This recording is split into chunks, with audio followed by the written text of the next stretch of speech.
Hey everyone, how you doing? This is Amon Green, Gourmet Packers all-time leading rusher, and you're watching Packers Total Access Live, your daily source for Packer content. Go Pack, go!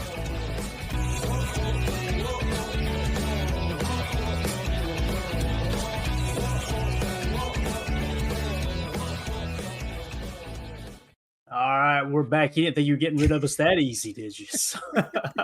No. So what happens, guys, when you call in on the phone like that, for whatever reason, StreamYard has a big red button that you would think is leave the stream. And when Tim hit it, it actually ended the stream. I did that on Good Morning Lambo one time when I was a guest. So it happens all the time. We'll just jump right back into it here. And appreciate Tim jumping on with us. We'll just end that as hour one. We're good, man. It's worked out great. That's perfect. We actually planned that. It's crazy. Yes. Why are y'all asking questions in the chat? Yeah, don't be weird. What we were going to do. Just quit being weird. So hopefully we'll get everybody back in here, man. I know we had a bunch of people. You guys know the deal. Hit that like. And make sure you sub to the channel if you're new here. So this is what they were talking about in the chat, Jacob. Aaron Banks, obviously we talked about has a helmet to participate in the beginning of practice after missing a day and a half with a back injury. That's good news. And then he went on to say Savion Williams has also returned to practice after missing Friday with the concussion. So even though he didn't have his helmet with him, seems like he's at least out there. Maybe Savion wasn't on the practice field at all. Maybe Matt Schneidman, maybe he's not competing in everything in practice, just getting back on the field. I don't know. But hopefully we'll get a little bit more wind on that because that's good news, man. Savion, it seems like every year, Jacob, it happened with Edgerrin Cooper last year. The reason Edgerrin Cooper couldn't get on the field early in the season is because he missed a lot of training camp, right? So I think it's really, really important that Savion doesn't fall behind. And, I said it earlier too. It's kind of like what we had talked about with Javon Bullard and Evan Williams. We were all on this show way more excited about Javon Bullard than Evan Williams. Yep. And then by the end of the year, Evan Williams was the better player. Matthew Golden, I am jacked about. But I would not be surprised if Savion ends up being the better receiver. We've seen it happen time and time again. You just never know which one's going to pop. And that's why you take multiple swings. Luke Musgrave, 2nd-round pick. Tucker Kraft, 3rd-round pick. Tucker Kraft, clearly better than Luke Musgrave, at least to the point in their careers. So I don't know. What do you think about all that? And I think it's good news Savion's back, obviously. Yeah, 100%. I actually, I'm always a sucker for the underdog. So I actually, in my mind, I view Savion Williams as, I don't want to say better, but I think that his ceiling could be potentially higher just because of so many ways that we could use him in this offense. The concussion did absolutely kind of take me back a little bit because it's like if that, nowadays that's pretty much, it's almost as bad as an ACL. You know what I mean? Like the concussion nowadays, because if you get more than a few, the league is basically going to just stop it. They don't want that bad press. They don't want that kind of thing. The whole Will Smith movie. Thanks a lot, Will Smith. You haven't done anything for us since Fresh Prince. I'm just I'm just saying he makes me mad. I really do want him to be a contributor on this team, and it might be a little biased of me to think like he can come in and do it year one. We have so much in that group. You know what I mean? Like we've talked about Reed, Wicks, obviously. With if Watson could come back, it'd be absolutely amazing. The Musgrave thing too, like you said, that is very interesting. I always forget that we went back to back 2nd and 3rd round tight ends. I don't remember I think I was so excited that we got Kraft because again, that was one of my guys during that draft, but that's such a weird, interesting draft where you go back to back tight ends 2nd and 3rd round. That's crazy. I'm really excited. I do feel like everybody, you got the hopium going on at this time of year, but I think that this season is different. We really do have a reason to be absolutely excited because of the fact that, we forget, guys, that we had the youngest team for the last 2 years. That means that now all of that progression has come to fruition now, and we're finally seeing what I think is going to be not the ceiling, but we're starting to reach the potential of some of these 2nd, 3rd, 1st-year guys that have another stint at it. It's great that we have Hafley coming in for year 2. Obviously, most of the offensive scheme, most of the offensive coaches have been guys that are familiar with this. Like this isn't learning a new playbook. This isn't doing an overhaul. This isn't a revamp. This is coming back in and saying, hey, how are we going to tweak this to make ourselves better this year? I personally feel like that we really do have a window right now, and I hate that terminology. Like, every year you have a window, a certain team does, but I really do think that right now, the way that the front office, the way that Goody, the way that Mike Murphy, the way that these guys have formatted our team, right now we're optimal right now for having a season where we win the trophy. And I really do think that obviously that's why we're here. That's what we talk about. That's why we're dedicated to this game. I think that, and I'm not being a homer, I think that this year we can get the Lombardi. I really do think that. I think the window's open, and you guys know how I felt last year. I kept telling everybody, like, man, it's so hard to be the youngest team in the league and win the Super Bowl, and still haven't gotten a clear answer on how many teams have actually done that, because there's conflicting reports of this side says this team was younger, that team was younger. Do you count the preseason age, the midseason age, the end of season age? There's a lot of things come to play. The point is, it's rare that the youngest team in the league goes on to win the Super Bowl. But this year, you got a little bit older. Aaron Banks, veteran. Nate Hobbs, veteran. McCole Hardman, veteran. Right now, you lose Jair, and obviously you bring on your draft class, but it does kind of feel like you got a little more veteran presence. And all those I mentioned could potentially be all three. All three could be starters. Two of the three definitely. McCole Hardman might emerge as a starter. You never know. But one of the players that's mentioned here, someone had asked in the chat. I don't know where it's at now. I unmarked it. That's my bad. But anyway, they were asking about the new running back, Izzy. I think his name's Israel. And it's Abanikanda, I believe is what it was, right? As you can see here, Matt Schneidman tweets out, first player to wear Jair Alexander's number 23 jersey is recently signed, Izzy. So there you go. There it is, Robert. Thank you so much, Robert. Says, what a solid running back room, talking about how he looks good here. So hopefully he'll stick, and it's probably going to be more of a practice squad guy. But as you guys know, when we get through the season or we get halfway into the season, injuries are going to happen. The running back gets beat up quick. So wouldn't be surprised if he gets activated a game or two if he does stick on the practice squad. We'll see, though. It's early, and he's got to embrace the offense and all of those things as well. Holmes MD1 says, I challenge anyone to name a deeper running back room in the NFL. I completely agree, especially with Emmanuel Wilson. Emmanuel Wilson, I think, is so underrated, it's not even funny. So I want to give a shout-out to Holmes MD1 real quick. Became a member here on YouTube. Appreciate you, buddy. I know you've been a member before, probably just re-upped it, but thank you so much. If you guys want to support the channel, make sure you just hit that join tab here on YouTube, or you can join our Patreon group, which is patreon.com/Packer Fan Total Access. We're going to be doing a giveaway this evening. You still got time. I'm going to tell anybody who wants to enter themselves into the giveaway, either be a member here on YouTube or be a member of our Patreon group. We're going to be giving away an autographed Dontavion Wicks rookie card tonight on the show. So when we go live at 6:30 p.m. Central Time, we'll put everybody's name on a wheel, spin it, and give that away. So we appreciate everybody that's a member here on YouTube and in Patreon. So what do you think about the running back room, Jacob? I mean, I think it's honestly, I saw Chuck here disagreed. He said Holmes low-key, Baltimore with Lamar, but you said overall room, or you said room, not overall running. I just, like you said, Emmanuel Wilson, what did he graded out like a 92, if I'm not mistaken. Like, he was insanely good. It was in the 80s. I know that. 80s? He was Okay. Yeah, he was I think he was a top 10 graded back. I thought maybe like one of his stats was a 92. Anyways, it doesn't matter. Like, and then you look at the guy like Chris Brooks. I mean, somebody that he's not a household name. Nobody knows who that is. But when you come in, and Coach LaFleur had a lot of confidence in him to the point where he's playing him in key points of key games. Obviously, we didn't even see what Marshawn Lloyd has to say about the situation. And Israel had to get let go of the Jets because, in honesty, the Jets had a really great running back room too. They had Breece Hall, they have Braylon Allen, they drafted another gentleman in this last draft, so that's why he was able to slip through the cracks, kind of thing. And I'm telling you, man, look at this, Packers on top. I'm sorry, here you go. Wilson had a grade better than Saquon Barkley. Dang. As far as PFF goes. And it wasn't a small sample size, guys. It was, I really do think Emmanuel Wilson needs to get a little more respect on his name, because the dude just, all he did is came in and exceeded any expectations that we had of him. And, I would argue that, yeah, I think that at least top 5 running back rooms in the league, no question. Like Josh Jacobs, I think we kind of skirt past how much of a difference maker he was for this team. I think that Josh Jacobs single-handedly transformed the way the Green Bay runs their offense. Is that fair to say, Clayton? I mean, all of a sudden we're starting to we want to change our identity on the offensive line because we want more road graders. You know what I'm saying? Yeah, we talked about that. Aaron Jones was here when Matt LaFleur took over in 2019. You started to implement the wide zone boot and a hybrid version of the offense, that coupled with kind of what Mike McCarthy ran, and then you slowly started to press a little more into what Matt LaFleur wanted to do. So, yeah, you were more wide zone looks and boot action off of it.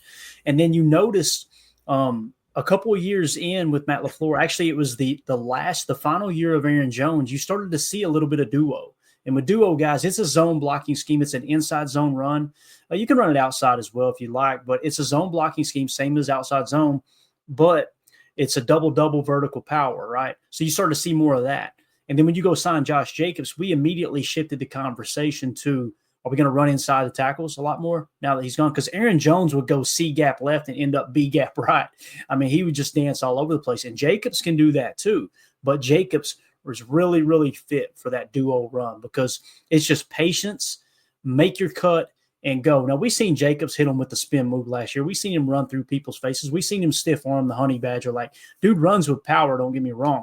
But his patience in the backfield is really, really set up nicely for duo. And really, it's kind of a combination, Jacob, because that's I think another reason why they wanted to move on from Josh Myers. Josh Myers getting to the second level in duo when he's looking to dig out a safety or dig out a backer. Boy, he had the athleticism to get there, but when he got there, he couldn't get under control and make the block. Elton does that as good as anyone in the game. So if you're going to continue to have the center be a key displacement piece in terms of duo running, Elton Jenkins fits that to a T, and now you bring in Aaron Banks. So what you got to ask yourself is, did you upgrade?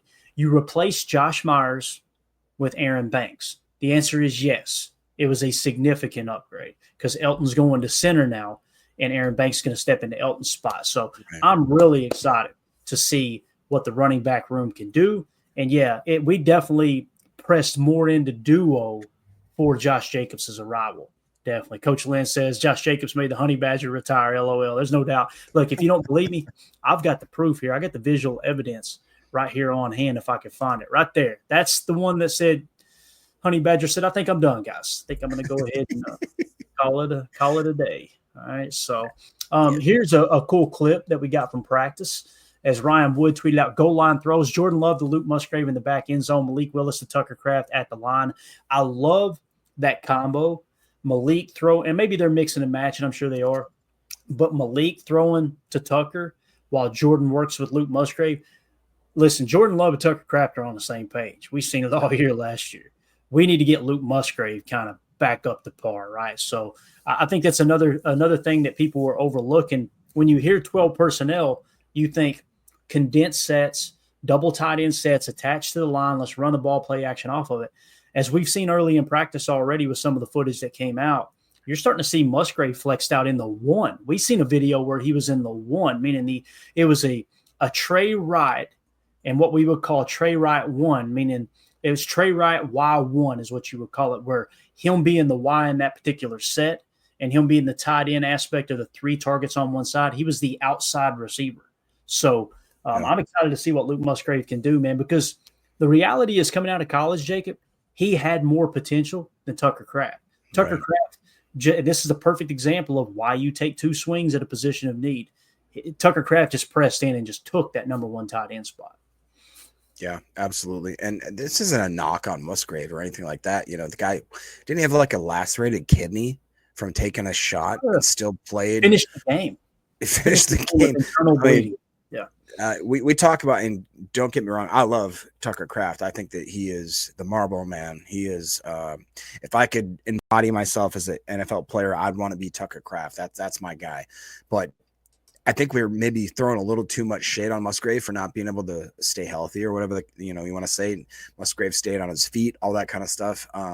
It's going to take a minute, for him to acclimate to the NFL. Like you said, most of the time, draft picks just don't work out in general. The fact that we had two tight end picks, that one of them I consider Tucker Kraft an absolute stud. I think that people don't have enough respect on his name. I think he's a top 5 tight end in this league right now. I really do believe that. Musgrave is a guy that has to earn it a little bit more. He's got to show that he can stay healthy. He's got to show that he can stay on his feet, that he can catch the ball and not baby, gazelle it. But I think that he has earned enough respect from him doing what he's done and fighting through injuries to, and also I believe that Matt LaFleur has a plan for him. I really do believe that he has an actual game plan where he's going to use him in certain situations, certain packages to absolutely exploit defenses. Because again, we've said this multiple times, who are you going to guard? Who are you going to guard? If we're even, like you said, if we're in 12 personnel and maybe we motion out a guy like Musgrave and all of a sudden there's a safety on him, like, okay, let's see how you do with that. Like, I would love to see that. It would be great to see how you're going to cover these guys all at once. I just think that we've built a team. We've built a collection of talented players to the point where, like, at any given time, if Matt LaFleur schemes the play up the right way, there's just no way that you can cover every single one of them. The physics aren't there. The math doesn't math. We're going to have guys streaking open, and if they are, that's where it's on Jordan Love to hit those guys, find those guys, and figure out how to finish that play. Yeah. Bill Huber checking in here on Twitter. Go give him a follow at Bill Huber NFL. Said here the Packers' new running back, Izzy Abanikanda. No, I'm still butchering it. Decent. I'm just going to start calling him Izzy. All right. Izzy. Yeah. Now he's calling him Israel. Everybody else is calling him Izzy. I don't know what the hell to do. So here the Packers' new running back, Israel. Running back Amar Johnson's back after missing the start of camp. Left guard Banks is doing some indie. Not sure what that means. Maybe indoor stuff. Wide receiver Savion Williams ran some routes with the trainer. So you got Savion out there working with the trainer off to the side, still running routes, getting the work in, but probably not, probably staying away from bodies, if that makes sense. But the big thing here, Jacob, we talked about Amar Johnson missing some camp. Can't make the club in the tub. Talk about the absences. I think he's seen them sign Izzy and said, I'm getting my ass back out there, hell or high water tomorrow. I'm back in the lineup. So Amar Johnson, I am way more excited about Amar Johnson than I am Izzy, just me personally. But I don't know, what do you think about it, man? It looks like Amar's stepping right back into camp. I'm going to try not to miss a beat here. Yeah, and he's a jackrabbit, isn't he? Yes, he is. That's Amar correct. Amar Johnson. is, yeah. Yeah, so he's got a little bit of I don't know if Tucker played with him or not, but that to me, if Tuck says you're the guy, you're the guy. All right, I'm gonna listen to him. I listen to the Marl man. I am actually very excited about Izzy, and that's, again, I'm gonna call him that from now on because that's just easier. I think that would be a great addition, and obviously it's a tough room to crack. Like, how great is it when we take a step back and realize that multiple groups, positional groups, wide receiver, running back, quarterback, you can't crack them if you're going to be a UDFA, just because we have so much talent there. And if you do crack them, that means that you're exceedingly a great player. So again, barring injury, all that kind of stuff we talk about. Do I see him making the 53? No. Do I see him being a possible impact player in this team down the road if injuries do occur? I absolutely do. And I think that he could be just a really great puzzle piece that maybe doesn't come to fruition now, maybe in a few years, like after, let's say that Jacobs, God forbid, has only a small tenure here, or Wilson gets, somebody finally realizes that he's a gem, and they shark him off of our team, whatever the case may be. It's nice to know that we have such a loaded hopper to the fact that we've got guys that are on our practice squad that could be starters. I think that's unbelievably great development by our front office, and that's why the Packers are the way that they are.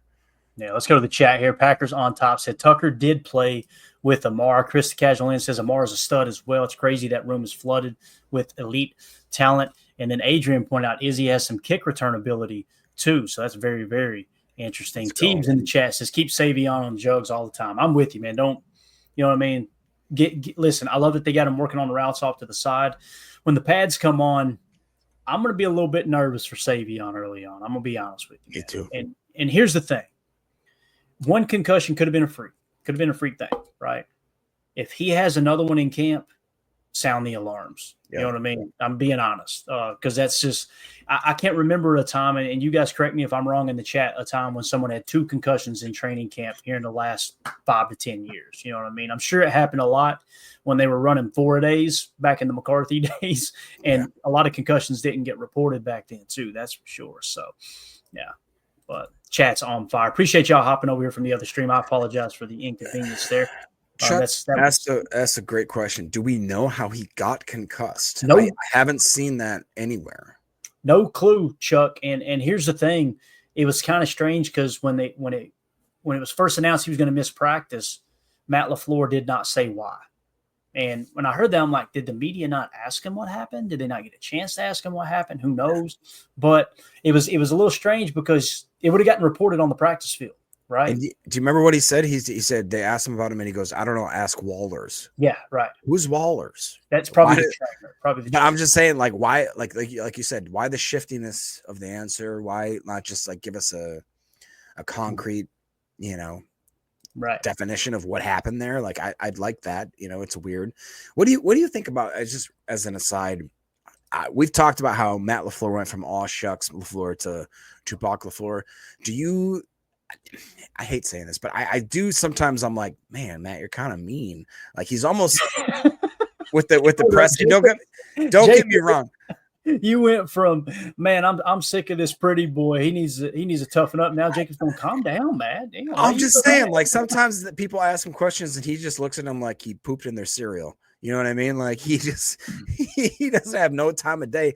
And sometimes the questions are legit. Although I will argue, I think I text Clayton early this morning. I say, hey, Matt LaFleur's live. And Clayton goes, yeah, and they're asking him dumb questions. It was. There was, hey, Matt, do you think it's nice that they practice in hot weather? And he's like, I don't control the weather, dude. Matt said, is it supposed to be hot? He literally said, it's supposed to be hot? I didn't know.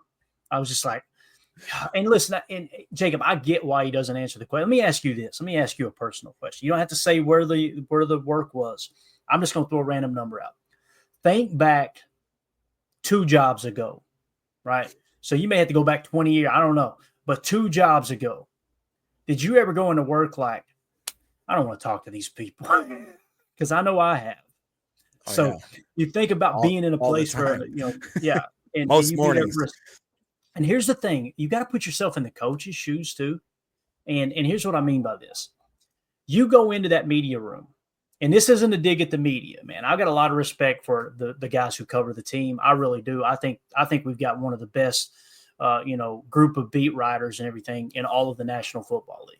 But when you go in there as a coach and you read their last article and here's the thing, they may not personally be reading it, but the PR guy goes to the coaches that they're going to ask you about this. They're going to ask you about that. Watch out for this. This guy wrote this article. They're digging here. They prep these coaches and players. There's no 2 ways about it.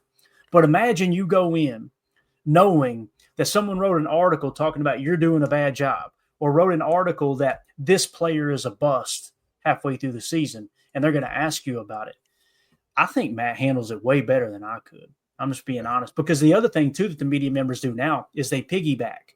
And what I mean by that is they get together beforehand. And this isn't a shot at them. They're doing their job. Please don't take this the wrong way. But look at it through Matt's eyes.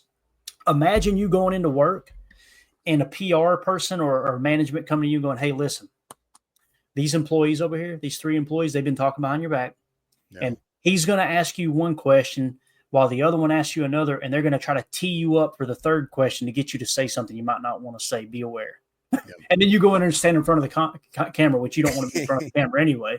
And you're just like, yeah. Mm-hmm. Yeah. I think he handles it pretty well. I would be an absolute monster. Right.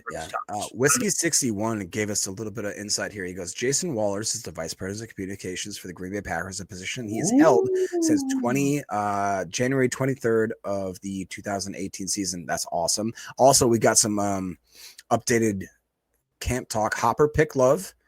Okay. And nice. It looks like that linebacker Tyron Hopper picked off Love. The quarterback did not see him dropping into zone coverage. I like it. As much as it sucks to, have, I like to see Hopper making some inroads there. Oh, yeah. No doubt about it, man. We need him to step up for sure. Tim got the water break in. I love it. We'll hit on that here in a second. So yeah, Hopper time. Who tweeted that out? Because I'm not seeing it on the old Twitter. I must not have gotten to it yet. Here. Not sure, but I have multiple comments talking about it, so it happened, Clay. It happened. It happened. I believe it. I'm not saying it's fake news. I'm just trying to figure out who it was because we might have a footage of it or something. But nonetheless, here you see new cornerback Garnett Hollis Jr., number 41, also in house for a sweltering practice at Nitschke. It's so hot, Larry isn't wearing a jacket. So about Larry McCarron, I would imagine. But so, again, this could be a camp body. This could be someone that's fighting for a practice squad spot. If injuries occur and he flashes in camp, he might make the roster. I highly doubt it. But Spofford, there you go. Thank you. I asked that because I want to go follow him now. I'm following him, but I want to make sure he's up on the screen here so we can keep up there, Spofford. Let me hit that real quick. But yeah, in terms of what you said, though, Jacob, with Hopper, this is kind of put up or shut up, right? Like, I mean, you're entering, this would be, what is this? Is this year 2 or 3 for Hopper? Remind me. Isn't it year 2? I think it's year 2, yeah. So 3rd round pick, pretty much didn't play hardly at all last year, right? Right. So you're looking for someone like Hopper to be able to step in and actually make a difference this year, and yeah, you want him to be flashing for camp for sure. Go ahead, read that, and I'm going to try to pull this up. Yeah, Holmes is just pointing out, Rock doesn't have his jacket on. Blasphemy. How about these hands? Is what he's saying out there. Everybody in the chat's confirming. Yeah, year 2. How about these hands? There you go. Carry on, Jacob. No, it's just a great thing to see. I really do think that this team is gelling together, and this time of year, obviously, right before we're putting the pads on, I believe they're going to do it next practice, which would be tomorrow, if I'm not mistaken. It's just great to see some of these guys are absolutely putting it on the line right now, and let's see. Yeah.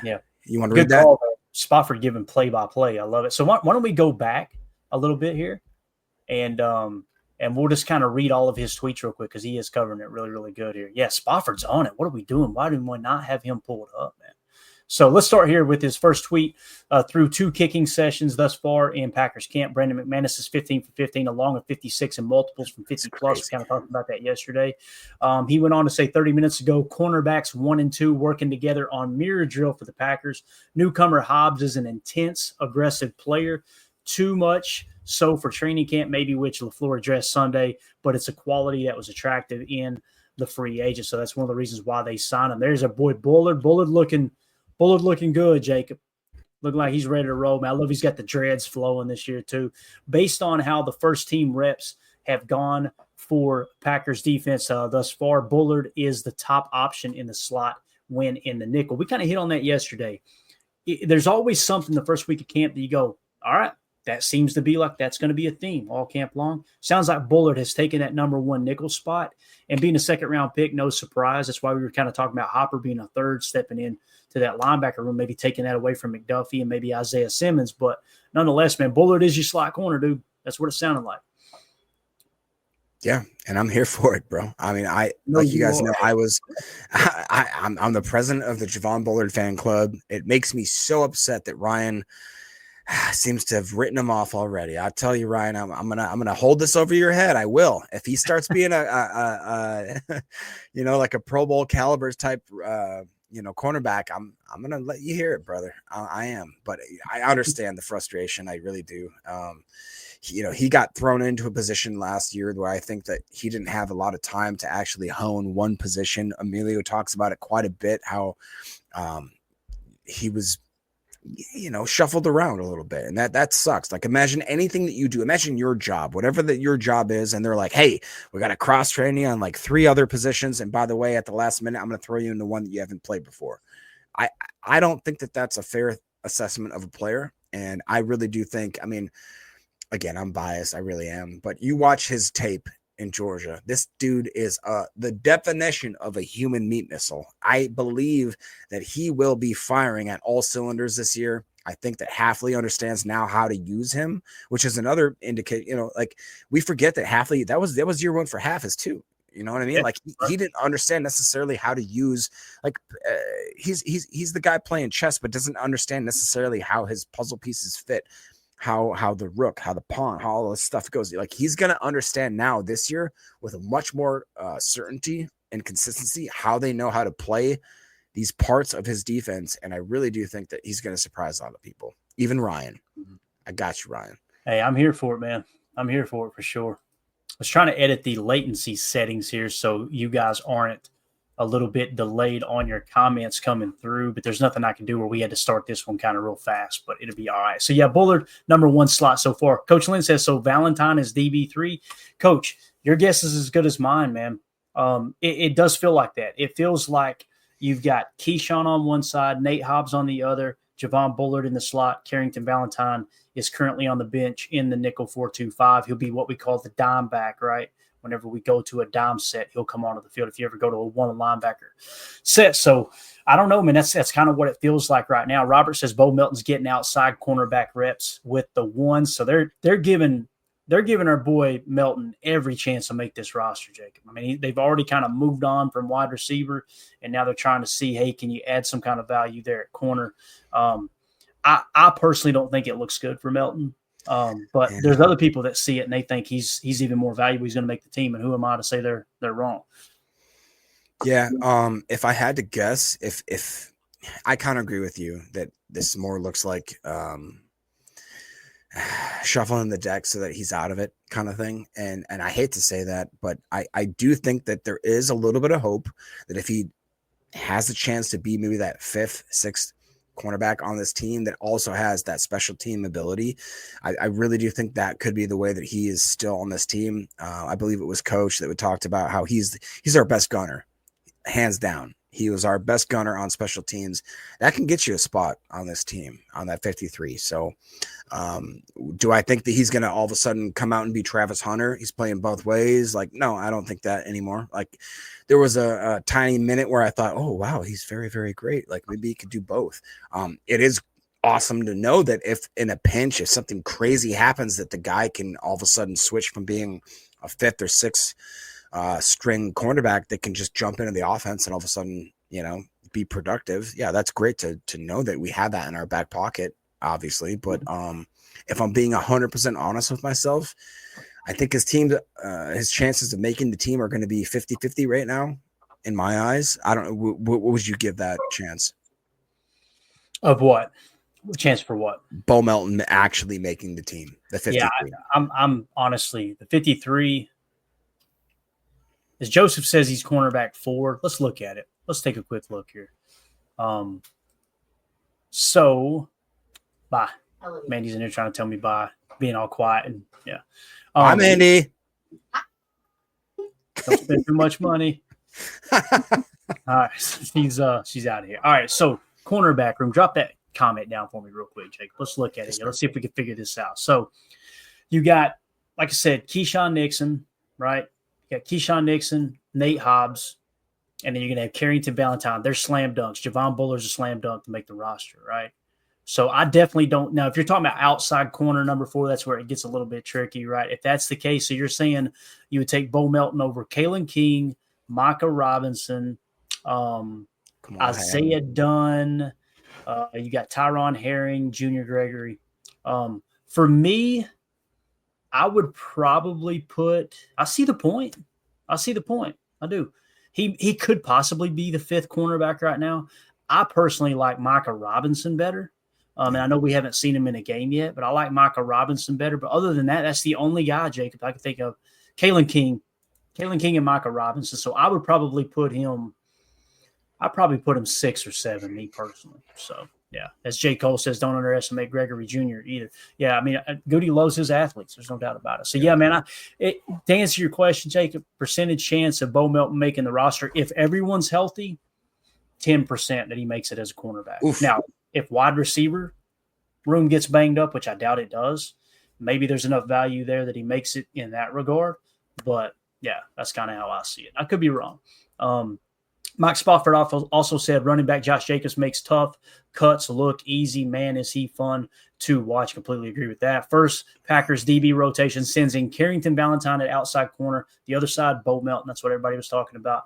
Quay Walker, who is working his way back to full clearance from offseason ankle procedure, is standing 30 yards behind the defense, watching 11-on-11 today. Perhaps a sign he's getting closer to return. So yesterday, what we heard about was him just being on the sideline doing rehab stuff, right? Working the sled, things like that.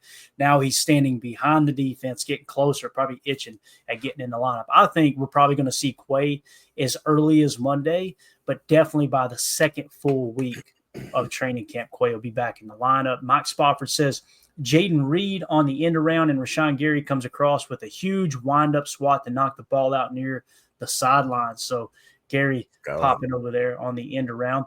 Tyron Hopper picks off Love. This is what you guys were talking about. The quarterback didn't see him dropping into zone coverage. Wide receiver Malik Heath follows through with a diving catch on a rollout left by Willis. Malik Heath is the guy I feel like not enough people are talking about, because we talked about his catch rate over expected and some of these advanced analytics that NFL Pro breaks out on their website. He led the team in, I think it was catch rate over expected, which means in layman's terms, guys, he made the most with the least, right? He made the most out of the least, if that makes sense. So when you look at the wide receiver room, Romeo Dobbs, Matthew Golden, Jaden Reed, Davion Williams, right? Christian Watson will start on pup, so you're up to 4. Dontavion Wicks is 5, okay? So who's going to be that 6th wide receiver? Malik Heath, Bo Melton, Mecole Hardman. It comes down to Mecole Hardman and Malik Heath for me. And you might carry an extra one this year, boys, I'm telling you. Malik Heath, I don't know if he'll stick on the practice squad this year. I don't think he would. I don't think he would. Somebody will pick him up because they've got access to the same amount of information, the same tape.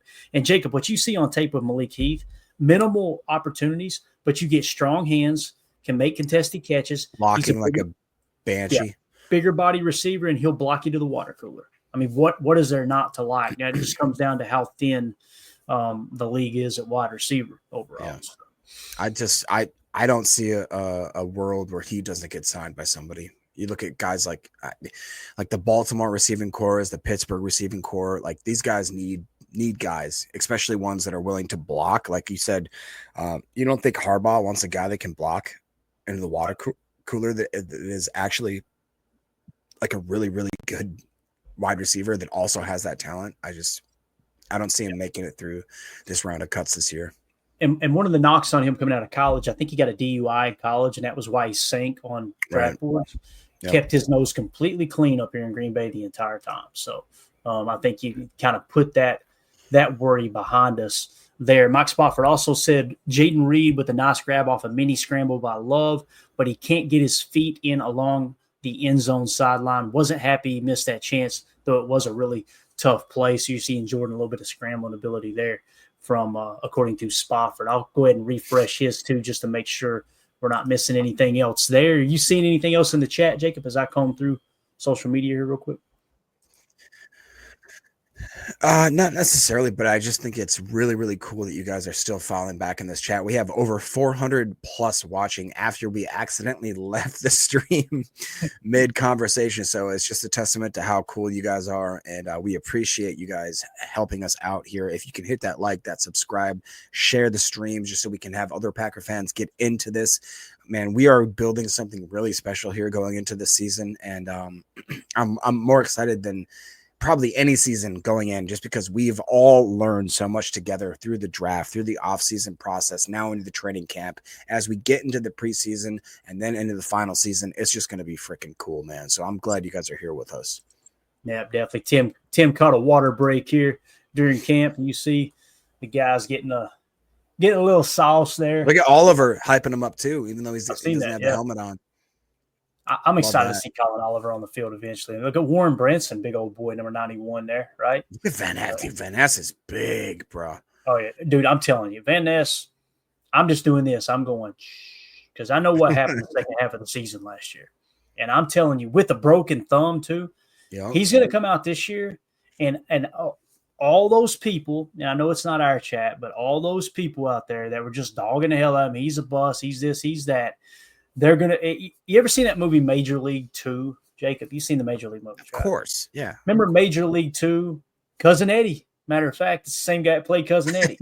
He was all about the team, boy, and then when they hit a rut, he's just trashing the hell out of them. Then at the end, when they win, here he comes back down, just cheering along with everybody. Everything's fine and dandy again.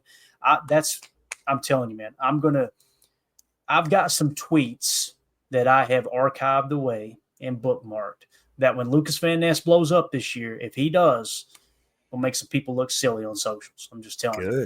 Good. Because when you look at him in the second half of the season, it's funny.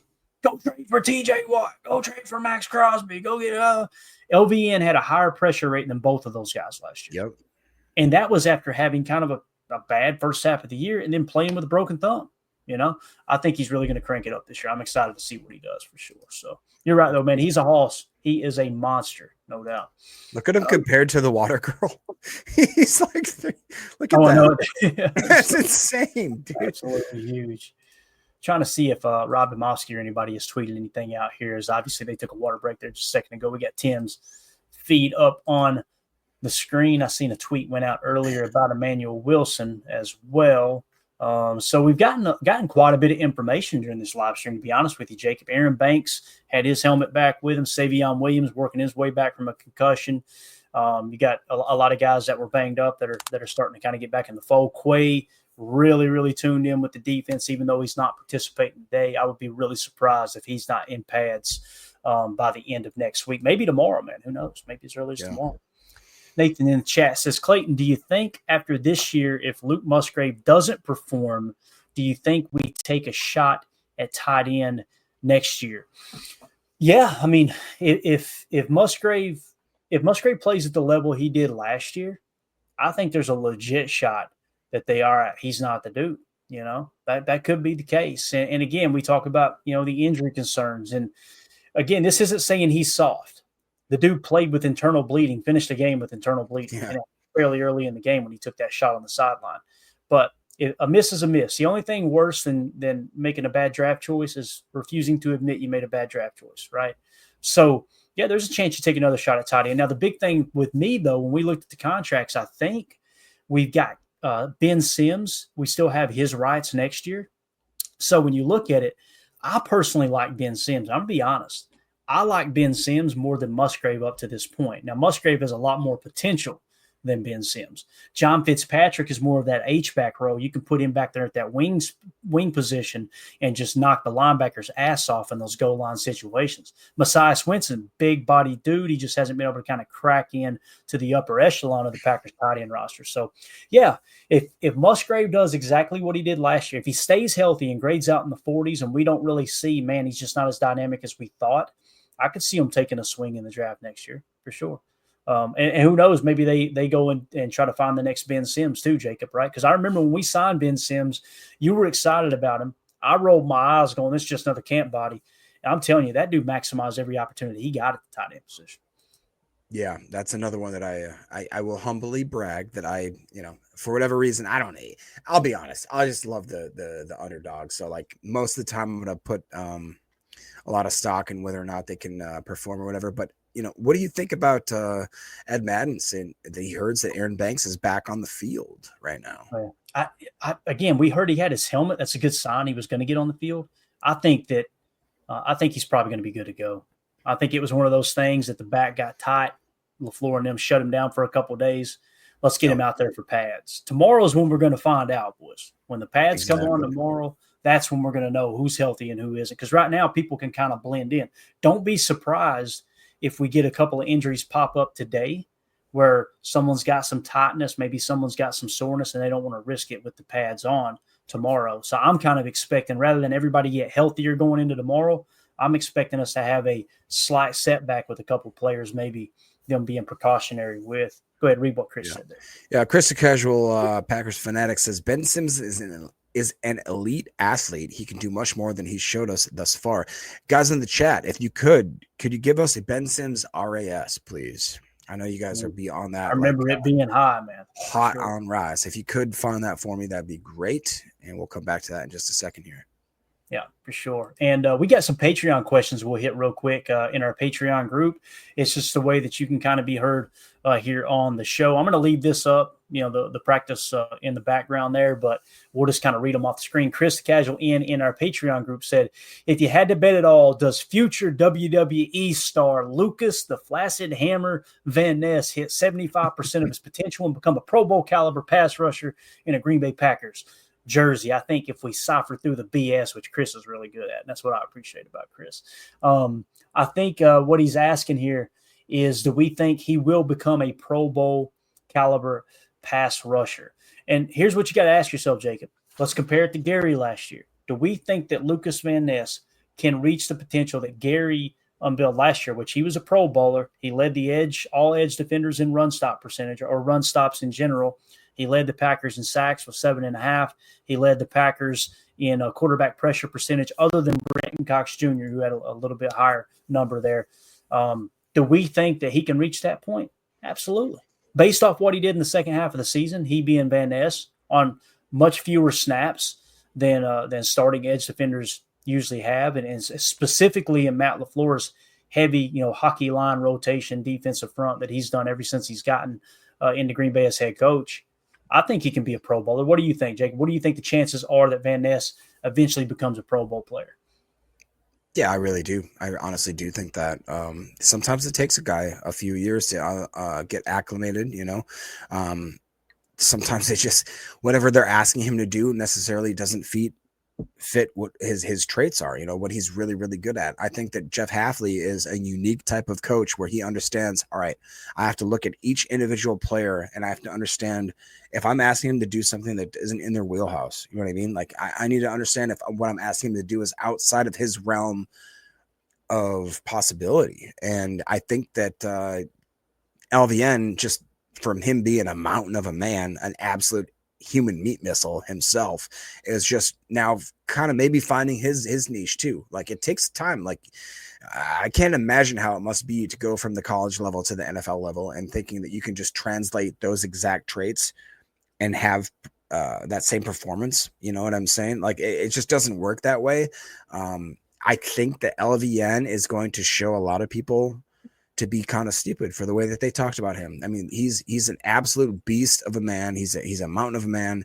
He's got the intangibles. It's just whether or not they can coach him up and to use them in the right way. I really do believe that you're going to see him take a step this year, in a point where it might even be like where guys on ESPN are talking about him. You know what I'm saying? Like, where he's made that sort of drastic step. And just real quick, Doc in the chat and a few others, I appreciate you guys. Ben Sims did grade out exceedingly well. Very, very well. He was in the high 8s as far as RAS. Coach says he thinks he ran a 4.5. It looks like he had, like Holmes was saying, he was ranked 179 out of over 1,100 tight ends from the years of 1987 to 2023. So, yeah, he can fit the bill there. So we just got talent all over this roster, man. It's crazy. Yeah, so, and it's still young too, which is absolutely wild. There's some teams that you go, man, that's a talented roster, but you look up and it's, I don't know, 20% of the roster is over 30 years old, and you're like, well, they're going to have a heavy turnover here in a year or two if they don't win the whole thing. So I know we got a bunch of people in here. We're about to crack 500 live viewers here. Thank y'all so much for making us a part of your day here with the live Green Bay Packers training camp coverage. If you would take a quick second, hit that like button, hit subscribe. If you're new here, welcome into PTA. We're not experts. We're not insiders. We're not media members. What we are fans just like you. We go live daily talking Green Bay Packers. We do pregame shows, postgame shows, film analysis, the whole 9 yards. So make sure you hit subscribe and click that bell icon for notifications. That way you get notified every time we do go live. Nathan asked a question. Clayton, do you feel the same about the center position? Do we take a center next year? I'm going to answer this, Nathan. I'm going to kind of skirt the question a little bit, but I think it's important to mention this. Elton Jenkins, I think they're playing with Elton Jenkins, and I could be wrong. If Elton Jenkins comes out this year and he balls out and he's an all-pro center, Pro Bowl center, Jacob, they'll probably keep him around for the final year, guarantee a little bit of that second year that's left on the contract, and then focus on moving on after that. But if Elton Jenkins plays kind of at the level he has played, where it's not like this top 10 at his position type thing or top 5 at his position, I think there's a decent chance that next year what they'll do with Elton is they'll ask him to take a pay cut. And by pay cut, what we mean is convert some of his base salary to signing bonus to make it appealing for him, but lower the overall number of the contract. I think they may go that route. And you'll probably ask him, well, why would he do that? He would do that because he can get more guaranteed money rather than just being cut outright and having to move across the country to the next team and probably get less than he would have gotten here. Like many people thought Jair was going to break the bank wherever he went. Jair ended up with a contract worth $6 million.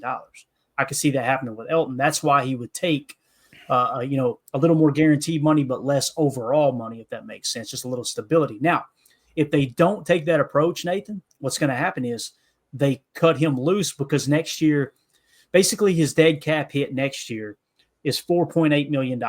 Okay, if I remember correctly. His cap hit altogether is $28.8 million. So essentially you can free up $20 million in cap space if you cut Elton outright next year. Okay. So I think there's a decent chance they could go that route. If they do, Nathan, you always got to bring it back to precedent. Is there precedent for the Green Bay Packers to go out and draft a center and then start him immediately? Yes. They've done it multiple times throughout the years, even before Goody, right? Like if you remember, before Josh Myers, that's the most recent one, right? Before Josh Myers, who was it? Corey Linsley, remember?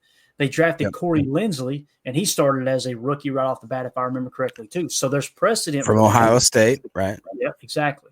There's precedent for that, right? There's also an aging player at the position whose guaranteed money is gone, and you can free up a ton of cap space by moving on. All right, so there's another reason why you would think they could. Now the question becomes, does Jacob Monk take another step to become a starting center? Now you can ask yourself the same thing in terms of Sean Ryan, but the problem there is Sean Ryan's in the final year of his deal. Also, let's say they do go that route, Nathan, and they decide they're moving on from Elton and Jacob Monk doesn't work out, right? Then you go try to draft one. But what if the draft board doesn't fall just right?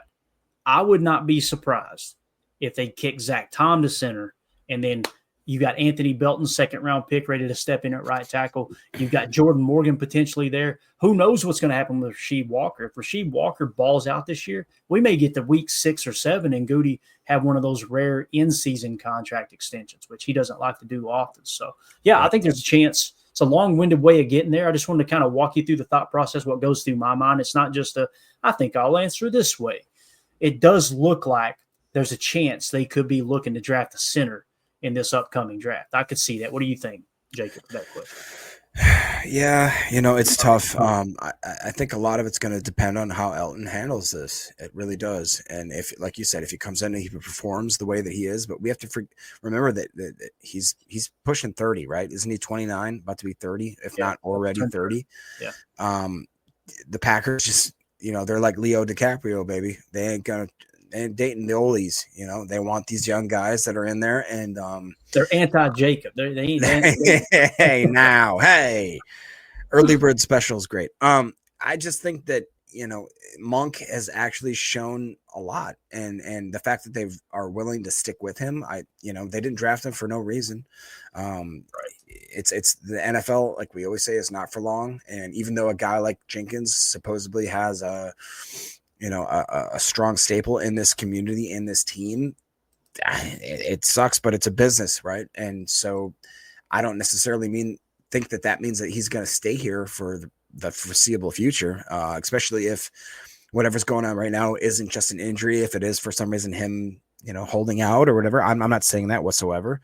I do believe that he does have a back issue. I think when you watch the interviews, you can see Goody and LaFleur being like, look, I don't want to answer this question anymore. He actually is hurt. He's not just gaming us kind of thing. But on the flip side, if that's the case, then the Green Bay Packers are not scared to move on from players. They've shown that very clearly over the past 10, 20, 30, their whole career as Packers. We know that they will move on if they think that it's going to be better for the team. And real quick, Tim did just send a text saying that I'll DM you a pic of Williams with no helmet, meaning Savion Williams, I don't believe, is actually practicing full Got bore right now. So we've heard just so you guys reports. know that. Yeah, we heard reports that he did have his helmet on. He's practicing. Then we heard reports that he was working with the trainer off to the side with no helmet. We've seen him come out of the facility with no helmet, right? So Yeah. Got it.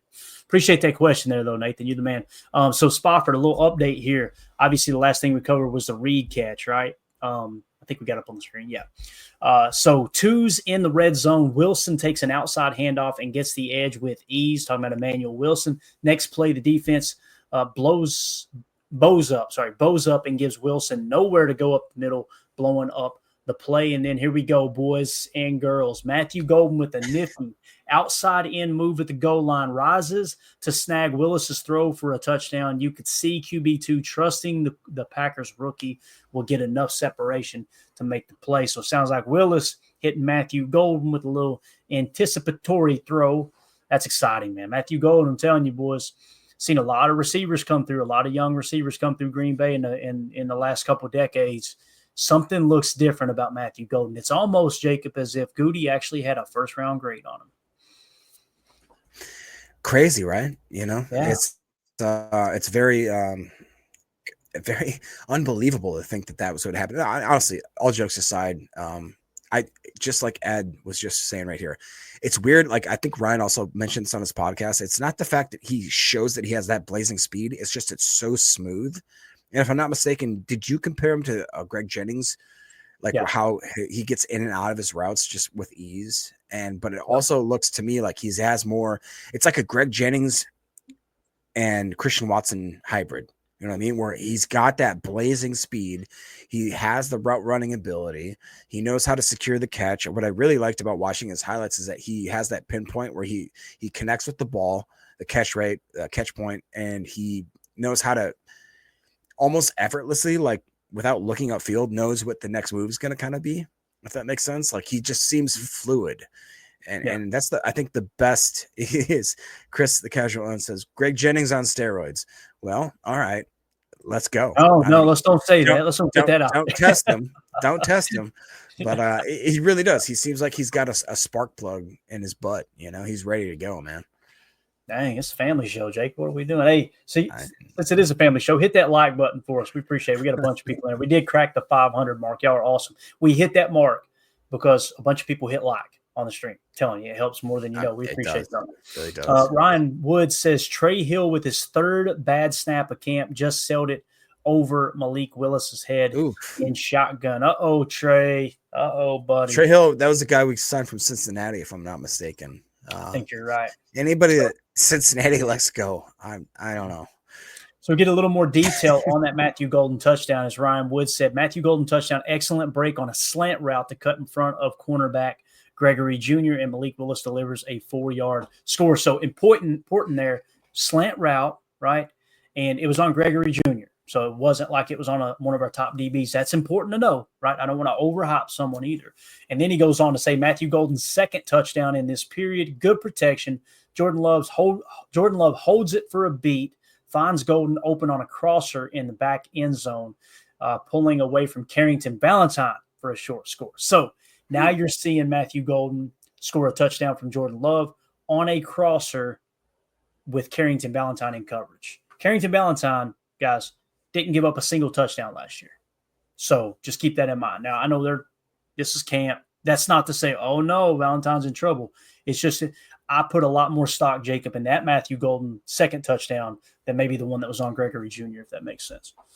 No, that makes sense. 100%. Yeah, for sure. All right. You just keep coming through the chat. I'm going to take a look and see what other updates we got. It looks like Spofford just did a quick little tweet dump. I almost said dump, but that would have sounded bad. He just had a couple out here. Here we go. Yeah, twos in the red zone. Wilson takes a handoff. We talked about that. Golden with the nifty outside in move. We talked about it. Here we go. Ones in the red zone. LVN gets the pressure and sack of Love off the edge. Then the O-line opens up a huge hole for Lloyd up the middle. With extra time, Love finds Golden cutting across the end zone. Haddon breaks up. Front pylon throw for Dobbs. Lots of competitiveness out there for the Packers. So that's really great information. So you got LVN getting the sack. Then you got Marshawn Lloyd running through a huge hole there up the middle.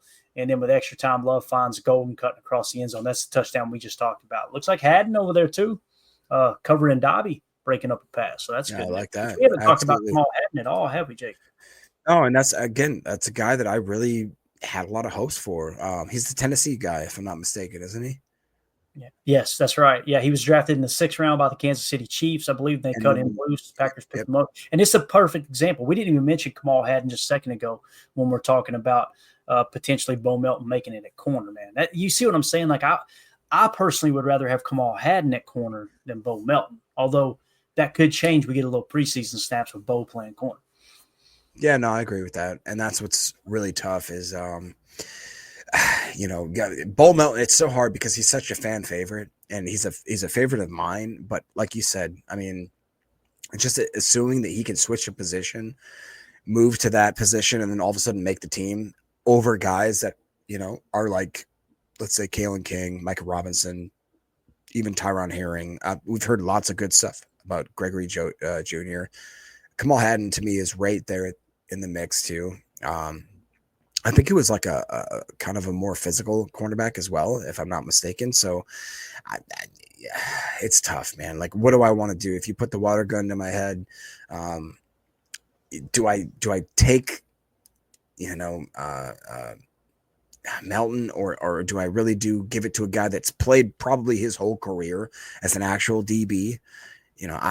I think I'd have to probably give it to Kamal if I had to make that choice. It sucks, really, honestly, to have to make that, but I don't know. And honestly, Tyron Herring, I think if I remember correctly, he's like 6'3", 210 pounds. Like, the dude's he's a human meat missile right there, is what he is, and he's coming for you. He's coming for your lunch money, brother. There you go. And it looked like with the Kamal Haddon pass breakup, I think it was Wes Hodkiewicz put out a little more detail. I think it's who it was. I've got so many windows open over here. Yeah, it was a goal line fade for Dobbs, and that's Dobby's bread and butter. So Kamal Haddon breaking that up. That's good news for him, for sure. So I think we're all caught up on the tweets. I imagine practice will be wrapping up soon. We'll take you all the way to the end of it for sure. Check this out. Matt Schneidman put this tweet out. Bang, Bubba Frank's in the building. Bubba looked like he'd still play out there, man. Bubba Franks was a tight end that played for the Packers when I became a Packer fan. Man, I remember him so well. Bubba Franks was a big old boy, Jake, if I remember correctly. I'm trying to think of what his size was, but I do think he was very, very large. Let's see here. Bubba Franks, height and weight. 6'6", 265. Good Lord. Yeah, and that was back under the Mike Sherman offense where they like to run those heavy sets, 3 tight ends with one being, as we called U71 Bacon, which was Kevin Berry going in there as a tight end, knowing he wasn't going to catch no pass. He was just out there to push guys around. So I think Tim actually had tweeted at me or said he had sent a picture or something. I'm just following his account here. We got some good stuff. We got some good stuff from Tim. You want to go to a little bit of live footage here, Jacob, just a second ago? Let's do it. All right, here we go. Surprise, surprise. He's over on the defensive side. We got the big defensive lineman over here working, right? And we're going to keep it muted. We don't want to give away any secrets here. But Kenny Clark, Devontae White, Rashawn Gary together there, looking like it is a hot one out there. What a beautiful day in Green Bay, man. Crowd, look at the crowd in the background too, Jake. It looks like it's packed out. Yeah, and I love how I'm assuming that's Covington right there. Yeah, Coach Covington. Look how he's working with Nazir Stackhouse. How the guys in the background, like he's got the rookie UDFA in the back. He's working with him hard. Look what he's doing. He's looking back at Gary, Wyatt, and Clark. You know what I'm saying? Yep. Like he's taking a guy that to me says that Stackhouse has some potential. I don't think that he would take the time to coach a guy, look back at his 3 biggest starters on that defensive line and say, hey, this is what I'm doing to this guy. This is what I'm trying to teach you. You know what I'm saying? Like he that to me bodes very well for Nazir Stackhouse of making this 53. Am I crazy for thinking that? No, dude, not at all. I mean, let's take a look at it real quick. When you look at the defensive line, right, and obviously he's one that's going to be competing for nose tackle. And you see you got defensive tackle. So let's just focus on D tackle, nose tackle, which is your interior defensive lineman, right? Kenny Clark, Devontae White, Kobe Wooden, Carl Brooks, And then from there, those are the only four I really feel like are locks. And some people believe Colby Wooden is on the bubble. I don't know if he is or not. But there's your top four. Let's just call it that. So Warren Brinson, James Esther, Nazir Stackhouse, Keith Randolph. Me personally, I think it's between Nazir Stackhouse and Warren Brinson. Warren Brinson was a draft pick. So if you carry 5, Jacob, break camp of 5, I think it's going to be Warren Brinson along with Carl Brooks, Colby Wooden, Kenny Clark, and Devontae Wyatt. If you take 6, I'm taking Nas over Esther.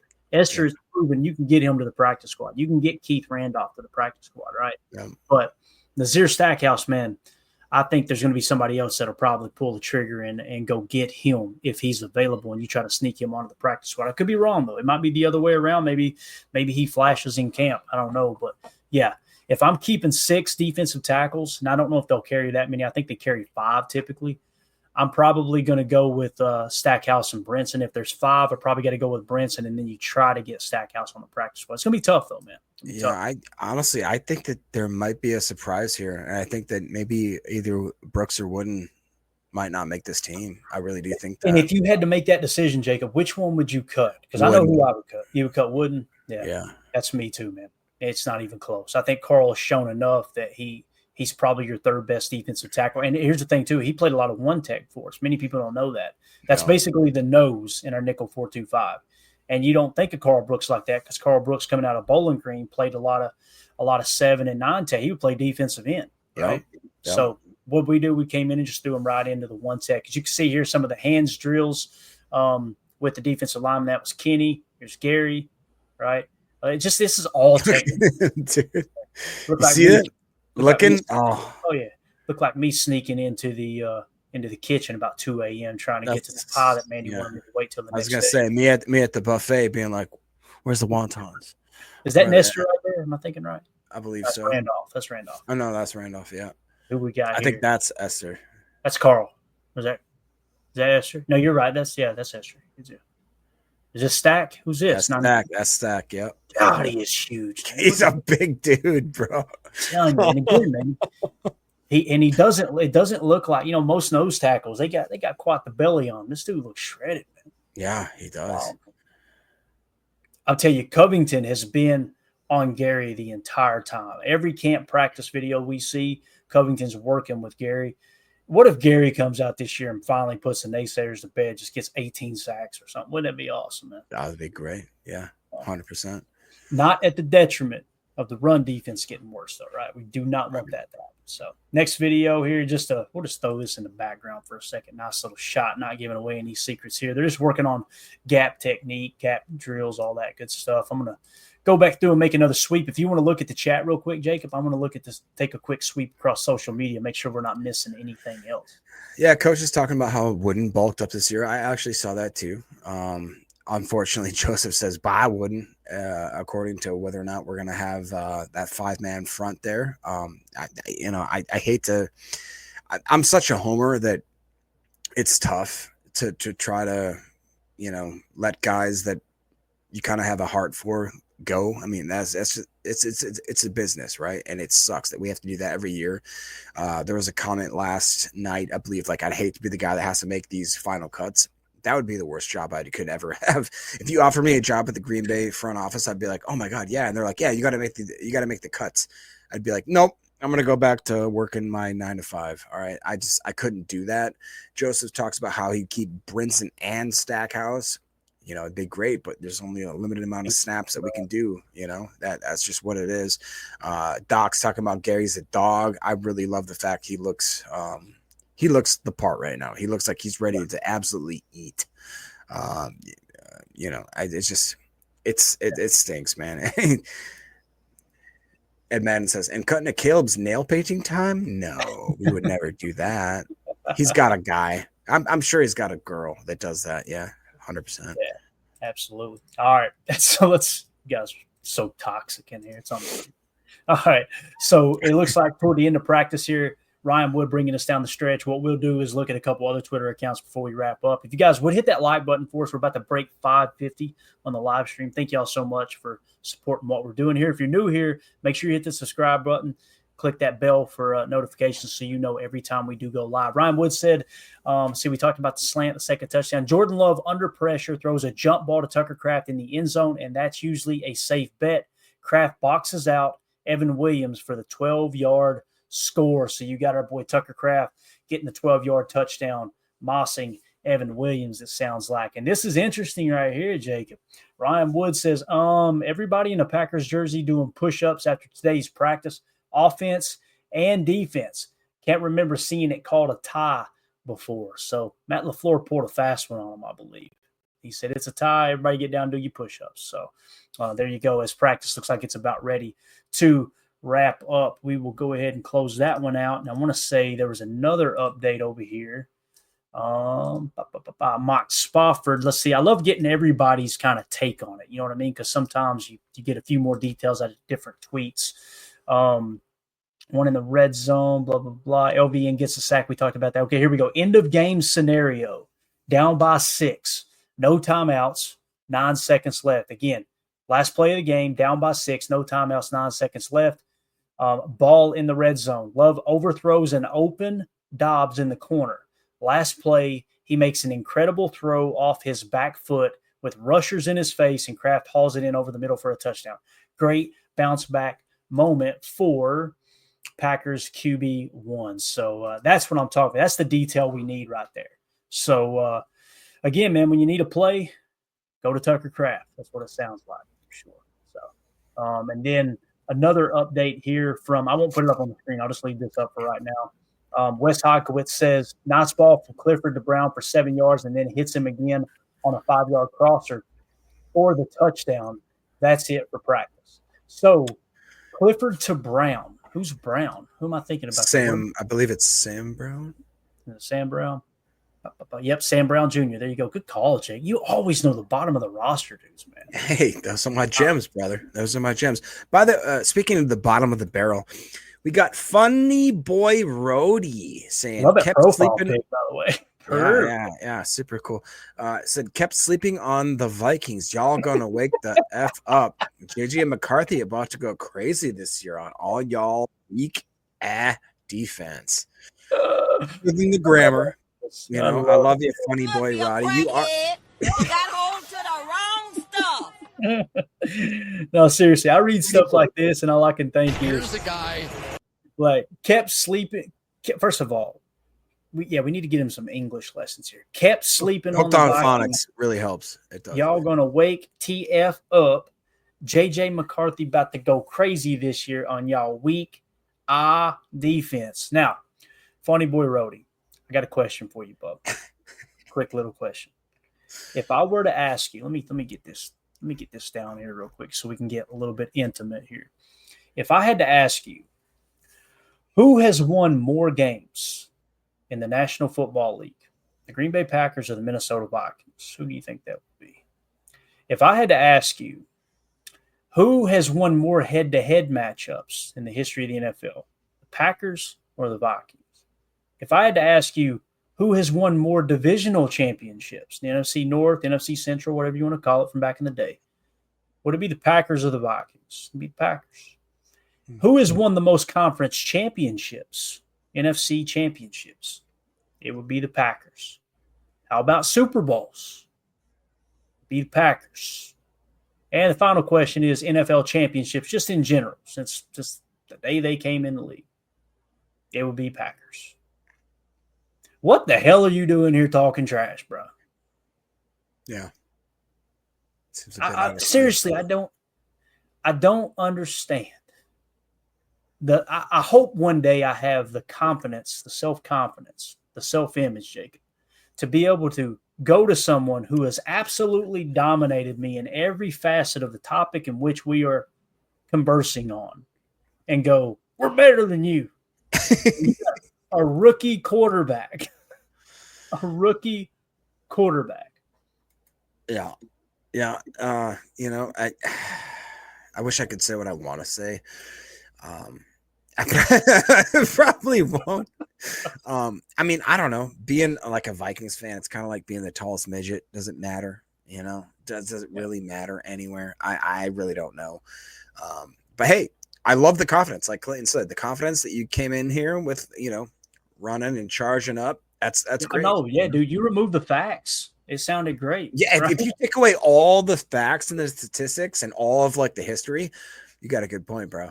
Really do. It's a good description of Viking fans. Like they've never won anything, and they're so confident. I'm telling you, I kind of respect them. I respect it, man. The fact that you can just ignore reality and kind of go into your own little world like that. It truly is. You guys, some of the stuff you say, it's like you're a damn Uber driver and you ain't got a car. I'm like, what are we even doing? What's the goal here? What are we even talking about? So you're an Uber driver with no destination. You're just out there. Exactly. Just know this: when we meet you twice this year, you're going to be begging for Sam Darnold back. I have a feeling. I've seen the camp highlights of JJ McCarthy, and boy, oh boy, you guys are crowning him like he is just the second coming. Just know when we meet twice this year, it's belt to ass. All right, it's coming. Don't be surprised when it happens. You can be disappointed. I'll allow you to be disappointed. Just don't be surprised when it happens. And with that being said, hit that like button. We appreciate you tuning in. Yeah, Packers podcast. As Packers on Top says, took time out of his day to join a Packers podcast. Listen, man, I get it. Packers on Top, get it. Could you imagine rooting for the Vikings and having to listen to Paul Allen and those? I was just gonna say, yes, listen to Paul I Allen. kind of feel sorry for him. I really do. It's like I really do too. It'd be horrible, absolutely horrible. So, Jacob, I think that's it, man. I think we got all the way through practice. I did not plan on staying live through the whole practice, but we did it, man.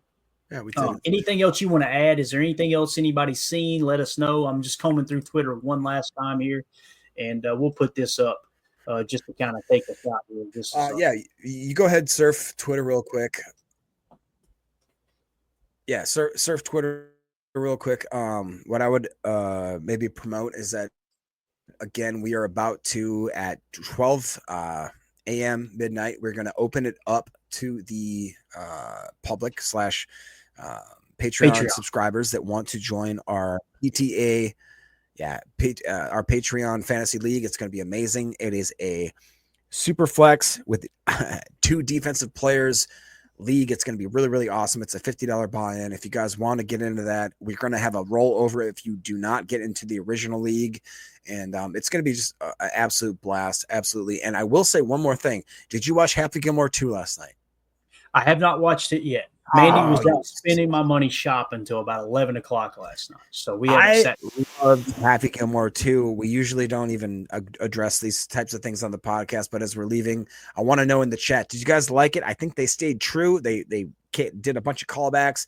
They had a ton of money grabs, obviously, but I really did think that they did it the best way that possibly you could do a Happy Gilmore sequel. So I encourage you guys to go out and watch it. It's going to be fun. If you don't know a lot of the golfers, that's probably going to be a lot of the jokes will go over your head. But I thought it was great. I thought it was really, really great. And I was really surprised because usually Hollywood takes franchises that we love and just throws them into the ground and poops all over them. So I thought it was amazing, and I encourage you to watch it. Also, like, subscribe, share this content right now. We're going to be going live again tomorrow night at 6:30 p.m. as we do most days, especially as we get revamped into the season. You guys might see us start doing 2-a-days. The guys are doing 2-a-days. They're doing, pre-camp stuff, getting their body right and tight. So are we. We're going to start doing, we're putting ourselves up. Me and Clayton get to the gym sometimes. And not this guy. Not this guy. If I'm in the gym, I'm picking somebody up. They needed a ride. You know what I mean? I'm just talking about giving somebody a ride. So I'm one of those weird dudes that I walk on average about 12 miles a day with what I do on the daily. And I try to do about 200 push-ups a night, and I call it good enough. You know what? The good Lord gets me. That's fine. I'm staying away from the gym though, Jake. So I know you're in there, though, getting swole. I know how that goes. Let's go to the Patreon questions real quick to finish these up. I've neglected them way too long. Ron Sanville says, did the Packers change number 16, Bo Melton, to cornerback, knowing his value on teams and also knowing he likely had no chance to make the 53rd receiver position, so he would be lost for teams as well? I think that's a pretty good assessment there, Ron. I think it's just them trying to give him an opportunity to add some extra value to his stock to make the team. He is a special teams player. I think he plays gunner, if I remember correctly. So if that's the case, why not keep him around for that? But again, man, it's just a stacked roster. You got a player who was extremely valuable 2 years ago as a wide receiver. He broke the 100-yard mark. Ironically, he gained 100 yards in that huge New Year's Eve win over the Minnesota Vikings in their own house. Wasn't he the only receiver that went over 100 yards last year? So think about that. How much he contributed 2 years ago to the point where he may not even make the roster shows you how they've advanced this roster. You know what I mean? It's definitely got better. Chris in the Patreon question said, Clayton, listening to your camp review from Saturday morning, why can't Hobbs and CV work as starting outside cornerbacks with Bull in a slot? K9, take a seat, in my opinion. I would lean toward that too, Chris, but the coaches seem to disagree, at least early on. It kind of feels like it's Keyshawn Nixon and Carrington Valentine battling for that spot opposite of Nate Hobbs, and it sounds like Keyshawn Nixon has the upper hand right now. I will say this about Keyshawn. First one on the practice field today. There was multiple people tweeting about that. So, man's doing everything he can to kind of hold that spot. And I think what it's probably going to be, Chris, it's going to be a camp battle there. We get to the last week of camp. That's when we can really have a conversation about, okay, who's pulling ahead? Is it going to be Carrington? Is it going to be Keyshawn? I hate to say this, but it happens just about every year. Most of the times when you get these kind of camp battles, an injury will decide it for you. Not a major injury. It might just be a 2-week setback or something. All of a sudden, that person. That's why it took a little while to get Edgerrin Cooper on the field more consistently, because injury kind of took him down during training camp last year. So just keep that in mind. And then Roger Davis says, what do you guys feel are the strongest rooms on offense and defense? I'm thinking the most competitives are wide receiver and linebacker. Looking forward to your opinions. Roger, that's a great question. Great question. Jacob, what's the first thing that comes to mind for you? What are the strongest rooms on offense and defense? Let's start with offense. What do you think the strongest room on offense? It's got to be wide receiver. I mean, that's an easy answer for me. Yeah, okay. Wide receiver. Although running back room also, like we talked about earlier in this episode, is that's pretty stacked. I was going to say running back. I think it's running back, receiver, then quarterback, because I do think Malik Willis adds a lot of extra value to that room. I agree. And that's kind of typically how you separate yourself, you know. When you and you could argue tight end, which is such a crazy thing. You know what I mean? Like, we've got and this is why, guys, when we say that this is our year, running back room stacked, wide receiver room stacked, quarterback room stacked, offensive line, you could argue, stacked. Like, it's kind of crazy. Yeah, very true. Defense, Jacob, what would it be on defense? What room do you think? To me, it's safety room. Safety room. Yeah, dude. Even if we got 2 injuries, which God forbid, I don't want to happen, we still got studs. We got studs. No, it's so true. That's the one thing too why I wasn't overly concerned about the cornerback room this year going in, because you know who you got backing you up back there, man. You got Xavier McKinney, who's an All-Pro, and then you got our boy Evan Williams, who made the PFWA All-Rookie team last year. Well, so. And then obviously you got Zane Anderson. We haven't talked about Keaton Home at Depot. You know what I mean? Exactly right. So, yeah. All right, guys, that's going to do it. And again, if you want to get your questions read on the air here, it's Super Chats, and or you can join our Patreon group, patreon.com/PackerFan Total Access.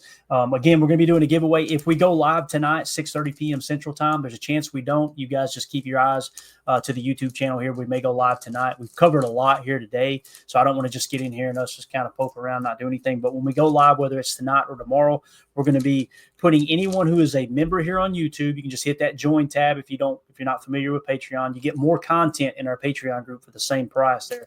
Basically $3 will get you access to everything, but also to get you entered into the giveaways. We're going to be giving away an autographed Dontavion Wicks rookie card for a lucky member of our Patreon group and or our YouTube channel here. So again, thank you guys so much for jumping back in here. I apologize for my mistake there on the live stream, ending it early. You can go watch both of them if you'd like. They're both going to be up here on the YouTube channel, but you guys jumped right back in here and brought the thunder. Hit that like, hit subscribe. We will see you guys either tonight or tomorrow night for PTA Live. Padded practice tomorrow. There'll be plenty to talk about tomorrow night. You guys stay safe out there. We'll see you soon. There we go. We're out. Bye, guys.